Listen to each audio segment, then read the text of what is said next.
ku sadari mengapa terjadi kasih yang suci kini jadi benci. Adakah yang peduli aku yang terlukai? Berat ku rasa menanggung derita, hidup terhina, hati pun merana. Biarlah air mata membasuh derita. Tuhan, kuatkanlah hamba.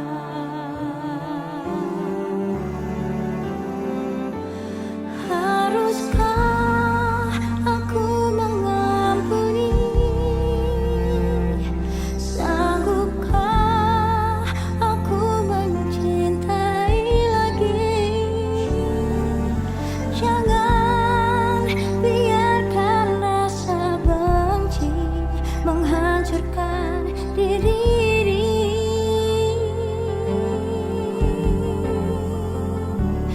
Ya Allah, balut luka hamba, sirami dengan kasih dari surga,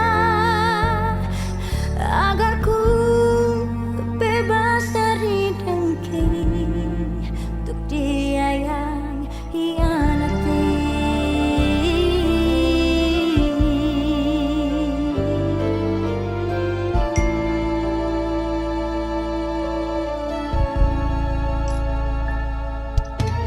Berat ku rasa menanggung derita, hidup terhina, hati pun merana.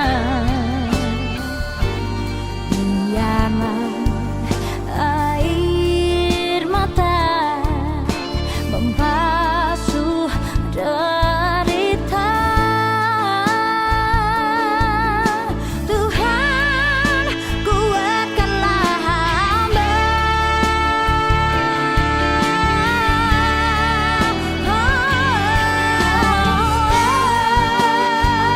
Sanggupkah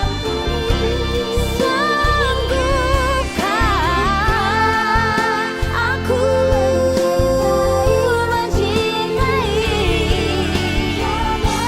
Jangan menghancurkan diri ini. Ya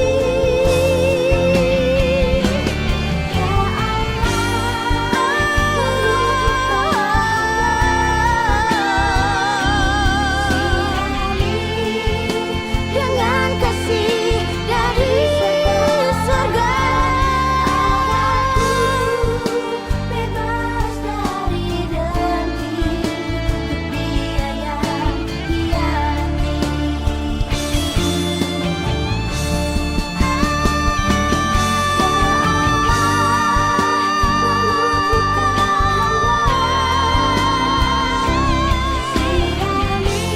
Dengan kasih-Mu, kasih-Mu Tuhan,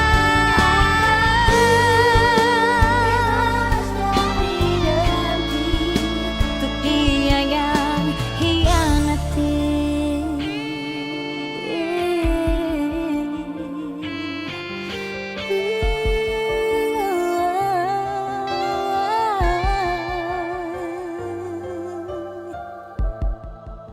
Untuk dia yang hianati.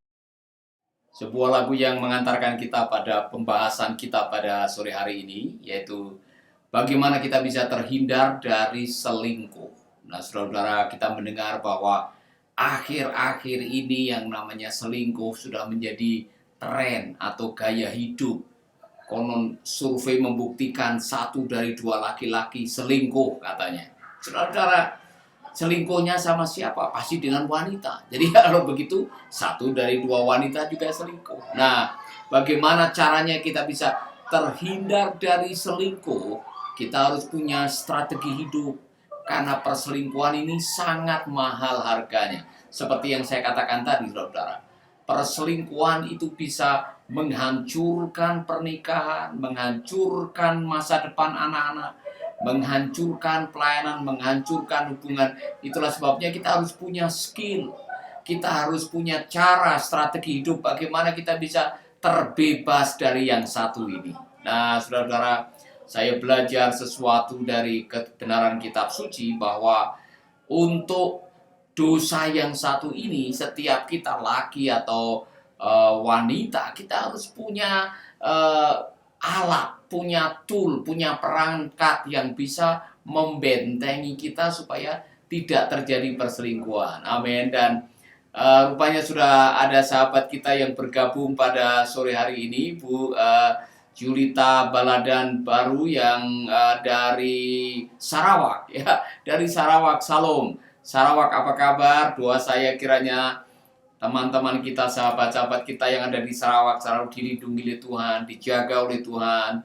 Demikian juga Pak Mulyadi yang ada di Sidoarjo, ya, yang sudah menyalami. Salam, sehat selalu Pak Paulus. Saya sehat Pak. Bagaimana dengan Bapak di Sidoarjo? Ini sahabat kita Marnita juga yang sudah memberikan salam kepada kita. Saya berdoa kita semua diberi kekuatan oleh Tuhan. Amin, saudara. Kami semuanya merindukan kita semua diberkati oleh Tuhan, dan tentunya dalam situasi pandemik ini masing-masing kita tetap menjaga 5M, ya kan? Mencuci tangan, memakai masker, menjauhi kerumunan, ya kan? Kalau tidak penting jangan keluar. Dan saudara, saya tambahkan menjaga iman, menjaga imun, menjaga istri. Itu penting bagi kita semua. Dalam situasi seperti ini, saya ingin kita semua, saudara, melakukan yang terbaik. Sisanya kita serahkan kepada Tuhan. Ya kan? Kalau kita sudah melakukan yang terbaik, sudah berdoa, sudah menjaga segalanya, kok masih terpapar oleh COVID? Artinya Tuhan punya acara dengan Anda. Tuhan punya agenda dengan Anda. Barangkali Tuhan mau memberikan pembelajaran dan kita akan mendapatkan hikmah dari segalanya. Amin. Nah, saudara, saya mau mengajak saudara membahas ayat ini yang tadi saya mengatakan di dalam kitab Amsal sebetulnya sudah dijelaskan tadi. Ini saudara, dikatakan demikian juga orang yang menghampiri istri sesamanya, tiada seorang pun yang menjamahnya, luput dari hukuman. Apakah seorang pencuri tidak akan dihina apabila ia mencuri untuk memuaskan nafsu karena lapar? Dan kalau ia tertangkap, haruslah ia membayar kembali 7 kali lipat. Segenap harta isi rumahnya harus diserahkan. Apa maksudnya? Maksudnya harga yang harus dibayar dari zina, dari selingkuh itu sangat mahal sekali. Itulah sebabnya dikatakan dalam kitab Amsal, orang yang selingkuh, laki-laki atau wanita, itu dibilang BODOH, bodoh. Oleh karena Anda tidak memikirkan resikonya fatal, bayarannya mahal. Saudara-saudara, saya sudah bertemu dengan mereka yang akhirnya sekarang hidupnya hanya dengan penyesalan. Kalau bisa saya dulu harus menghindari itu. Kalau saya mampu waktu itu, sebaiknya saya tidak melakukan selingkuh itu. Tapi ini sudah terjadi. Nah, makanya supaya ini tidak terjadi kepada Anda semuanya, kita harus punya benteng, kita harus punya perlindungan, kita harus membangun pagar. Maka untuk menghindari yang namanya selingkuh, saudara, Anda harus mulai membangun pagar di otak kita, di pikiran. Mengapa pikiran harus dibentengi? Mengapa kita harus mengikuti nasihat Rasul Paulus? Semua yang baik, semua yang mulia, semua yang sedap didengar, pikirkanlah itu. Mengapa? Karena semua kelakuan, semua tindakan, semua perilaku selalu minta restu pikiran. Jadi kalau pikiran saudara ngeres, pikiran saudara banyak porno, pikiran saudara memikirkan istri orang atau suami orang, lama-lama saudara akan menggandeng istri orang atau suami orang. Itulah sebabnya yang pertama-tama harus Anda lakukan adalah membangun pagar, menaruh filter.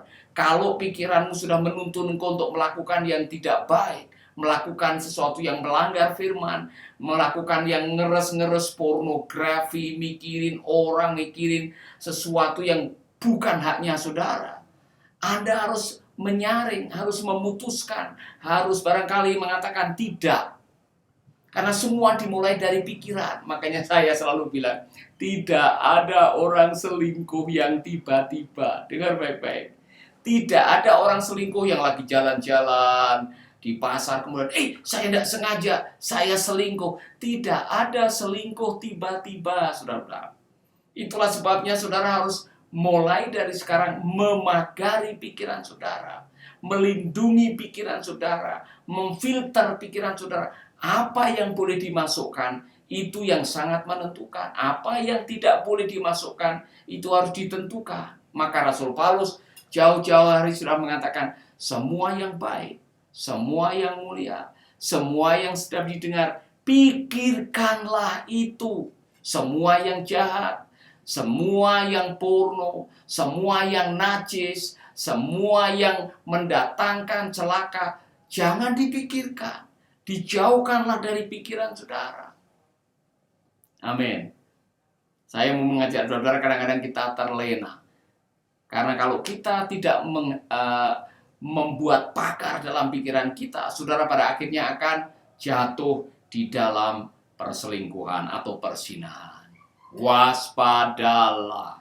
Saudara, hal yang kedua yang harus saudara lakukan selain membangun pagar adalah membangun pertemanan yang baik. Ingat baik-baik, pergaulan yang buruk merusak kebiasaan yang baik. Pergaulan yang jahat merusak kebiasaan yang mulia. Maka kita harus punya sebuah keputusan atau kesepakatan dalam hidup. Jangan bergaul dengan orang-orang yang bisa membuat Anda terjerumus pada hal yang saudara tidak suka. Ya kan? Kalau saudara tidak suka terjerumus terikat dengan narkoba, jangan bergaul dengan penjual narkoba, jangan bergaul dengan pemakai narkoba. Kalau saudara tidak ingin menjadi orang penggosip, jangan berkerumun dengan penggosip. Kalau saudara tidak ingin jatuh dalam dosa zina atau selingkuh, jangan berteman dengan tukang selingkuh. Kalau saudara tiap hari duduk dengan orang-orang yang suka ganggu istri orang atau suami orang, saudara main dengan mereka, kemana-mana dengan mereka, saudara pasti akan terjebak. Saudara pasti akan akhirnya jatuh di dalam dosa yang mereka lakukan. Maka benar apa yang dikatakan oleh pemazmur. Jangan engkau berjalan di jalan orang fasik atau berdiri dengan orang di jalannya orang berdosa atau duduk dengan seorang pencemooh. Karena apa? Dengan siapa Anda bergaul akan menentukan kualitas hidup saudara. Maka dibilang, tunjukkan temanmu kepada saya, maka saya akan menunjukkan masa depan Anda seperti apa. Saya ulangi lagi. Tunjukkanlah teman-temanmu kepada saya, maka saya akan menunjukkan masa depanmu seperti apa. Kalau engkau bergaul dengan pemalas, engkau jadi malas. Bergaul dengan pencuri, engkau ikut pencuri. Bergaul dengan tukang selingkuh, saudara bisa jadi tukang selingkuh akhirnya. Jadi, Anda yang harus membentengi pergaulan. Jangan dengan semua orang yang pada akhirnya Anda tidak selektif, Anda tidak memfilter pertemanan saudara, yang akhirnya mencelakakan saudara. Dengar baik-baik. Pergaulan yang buruk merusak kebiasaan yang baik. Amin. Tentukanlah pergaulan saudara, dan itu akan menolong saudara menjalani kehidupan. Yang ketiga, bagaimana caranya supaya terhindar dari dosa selingkuh atau zina? Perhitungkanlah resikonya. Resiko dari selingkuh atau zina itu bisa menghancurkan segalanya dalam hidup saudara. Saya mau mengatakan kepada Anda semuanya, dosa-dosa yang lain itu terjadi di luar tubuh. Seperti saudara mukul orang, itu terjadi di luar tubuh. Saudara mencuri, itu terjadi di luar. Tapi selingkuh atau zina, itu terjadi dalam diri saudara, di dalam batin saudara, melibatkan ikatan emosi, ikatan batin, ikatan jiwa. Biasanya sulit sekali untuk bisa membebaskan diri dari rasa bersalah, karena waktu Anda berselingkuh, itu melibatkan roh, tubuh, dan jiwa Anda. Ada yang mengatakan orang yang sering selingkuh, kepribadiannya akan terbagi-bagi. Itulah sebabnya orang yang tukang selingkuh akan mengalami masalah kejiwaan, saudara-saudara. Oleh karena itu, apa yang dikatakan oleh kitab Amsal tadi benar. Engkau akan membayar 7 kali lipat. 7 kali lipat. Artinya harganya itu mahal. Untuk membayar dosa selingkuh atau dosa zina itu mahal sekali. Maka saudara, mari kita berusaha, kita berdoa supaya kita terbebas dari dosa yang satu ini. Amin. Amin, saudara. Jangan mengikuti tren yang mengatakan, wah Pak, sekarang kan kalau seorang pria kok tidak pernah selingkuh, ketinggalan zaman. Di kantor pada selingkuh, di kampung selingkuh, teman se-RT selingkuh, tetangga depan rumah selingkuh. Kalau saya tidak selingkuh, saya dianggap kuno. Saudara-saudara, jangan anut grup dio. Jangan mengikuti suara mayoritas. Belum tentu benar. Firman Allah selalu bersifat kekal. Ikuti kebenaran firman, jangan mengikuti tren, jangan mengikuti apa kata orang, jangan mengikuti pandangan, oh ini gaya hidup alternatif. Tidak ada istilah gaya hidup alternatif bagi orang yang percaya. Gaya hidup kita adalah gaya hidup Alkitabiah, mengikuti apa kata Alkitab. Katakan amin. Oleh karena itu saya mengajak Anda semuanya di dalam hidup ini, belajarlah untuk menjadi orang yang teguh berpegang kepada kebenaran. Kita tidak diombang-ambingkan oleh kata orang atau apa pandangan mayoritas atau apa yang menjadi tren atau kecenderungan pada budaya kita. Kita harus tetap memegang kebenaran yang mengatakan, aku membenci pengkhianatan, kata kitab Maleakhi. Tuhan sendiri yang mengatakan, aku membenci perselingkuhan, itu kata Tuhan. Maka saudara-saudara, peganglah kebenaran firman. Hindarkanlah dirimu dari perselingkuhan. Jangan sampai engkau dibilang orang yang bodoh karena kita melakukan kecerobohan dalam hidup. Dan di ujung kehidupan saudara, engkau hidup di dalam penyesalan. Bertobat, serahkanlah dirimu kepada Tuhan, dan biarlah Tuhan akan menolong kita. Rumah tangga saudara akhirnya menjadi rumah tangga yang diberkati. Pernikahan saudara adalah pernikahan yang bahagia, karena Anda bisa membangun benteng untuk membentengi pikiran, membangun pertemanan yang baik, dan engkau selalu ingat harga yang harus dibayar itu terlalu mahal untuk dosa yang satu ini. Oleh karena itu, saudara, belajarlah dari Daud. Daud melakukan dosa yang dia tidak pernah bayangkan, bahwa akibat dari dia meniduri istri Uria yang bernama Betseba. Akhirnya kerajaannya terbelah, kemudian pedang dan perselisihan, dan bahkan kasus-kasus dalam rumah tangganya, anak cucunya terjadi begitu rupa. Karena itulah kita harus berpegang kepada kebenaran firman Tuhan. Amin, saudara-saudara. Saya berdoa agar kiranya kita semua, rumah tangga kita, pernikahan kita yang sudah menikah, jaga baik-baik. Jaga hubunganmu, selamatkanlah cintamu, lindungi pernikahanmu. Karena apa? Kualitas hidupmu tergantung dari kualitas pernikahanmu. The quality of your life is the quality of your marriage. Kualitas hidupmu tergantung dari kualitas hubungan pernikahanmu. Kalau hubungan pernikahan tidak baik, semua bisa menjadi tidak baik. Itulah sebabnya saya mau mengajak saudara, kita semua harus belajar tadi untuk menghindarkan tadi. Kalau mungkin saudara bertanya, Pak Paulus, kalau ini sudah terjadi bagaimana? Apa yang harus saya lakukan? Datang kepada Tuhan, cari seorang mentor, ikut belajar, ikut seminar, ikut barangkali memperbaiki kalau itu sudah terlanjur, perbaiki pernikahan saudara, perbaiki hubungan saudara, dan tidak perlu takut kita harus meminta maaf, tidak perlu takut kita harus mengoreksi kalau ada sesuatu yang dikoreksi. Amin.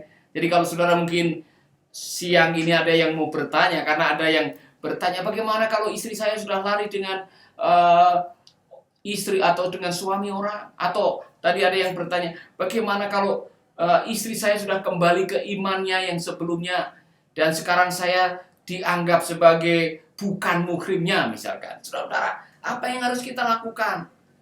Sabar. Lakukan apa yang terbaik, sabar, serahkan kepada Tuhan. Tuhan akan memberikan pertolongan kepada Anda. Amin. Bagi saudara yang sedang bergumul dengan masalah itu, saya mau berdoa buat saudara. Kiranya Tuhan akan menolong pernikahan saudara dan membentengi pernikahan dari segala macam godaan perselingkuhan atau perzinahan. Bapa kami dalam surga, kami berdoa buat sahabat-sahabat kami yang sedang mengalami pergumulan dengan pernikahan, rumah tangga mereka. Tuhan, aku berdoa agar diberikan keberanian untuk membentengi pikiran kami, membentengi pertemanan kami, dan membentengi iman kami, sehingga kami akan hidup dalam kebenaran dan menjauhkan dari segala cobaan yang bisa menjadi perangkap bagi kejatuhan kami. Doakan saudara-saudara kami ya Bapa, agar Engkau akan melindungi mereka semuanya di dalam nama Yesus kami berdoa. Amin, amin, amin. Tuhan memberkati saudara. Sampai jumpa lagi di Making Life Better yang berikutnya. God bless you.